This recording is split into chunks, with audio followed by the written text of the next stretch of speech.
தேயிலை காடுகளும் அதன் சிறப்பு பாகம் 4 நாம் பார்க்க இருப்பது. இந்த காட்சிகள் உங்களுக்காக எடுக்கப்பட்டது ஆனையரங்கல் அணைக்கு அருகில் அதிகாலை பொழுது பாருங்க. அங்கிருந்து இந்த சூரிய ஒளியில ஆனையரங்கல் அணையில் உள்ள தண்ணீர் எவ்வாறு பழுங்கி போல் பின்னுது அப்படின்னு.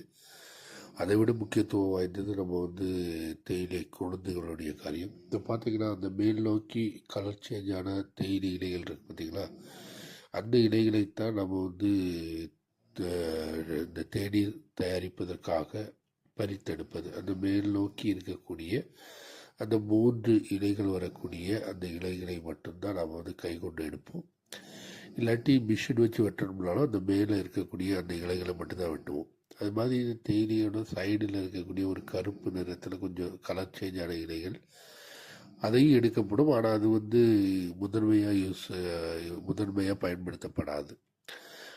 தேயிலை நமக்கு தேநீராக உருவாக்குவதற்கு முதன்மையாக நம்ம எப்பொழுதும் எடுக்கக்கூடிய ஒரு இலைகள் அப்படின்னா மேல் நோக்கி வரக்கூடிய 3 இலைகள். அந்த அரும்பு போல் இருக்கும் உங்களுக்கு காட்சி இலைகள்.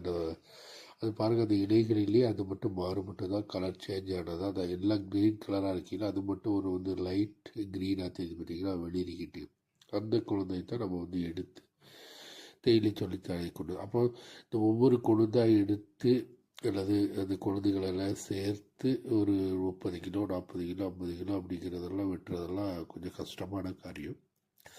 ஆனால் நல்ல சீசன் டைமில் ஆள்கள் 100 கிலோவுக்கு மேலே தான் கூட ஒரு ஆள் வெட்டுவாங்க. ஒரு நேரத்தில் 100 கிலோ வரைக்கும் வெட்டுவாங்க சீசன் டைமில். இப்போ அன்சீசன் தான், வெயில் காலம். அதனால தான்.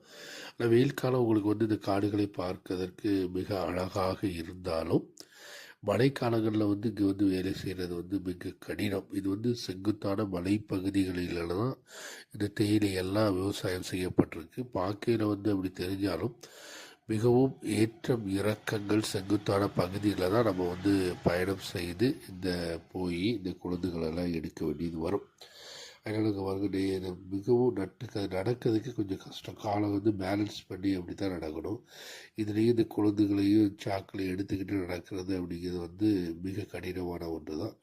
இதனால் தோட்ட தொழிலாளிகள் மிகவும் கஷ்டப்பட்டு தான் இந்த வேலையை செய்து தங்களுடைய வாழ்வாதாரத்தை முன்கொண்டு செல்கிறாங்க.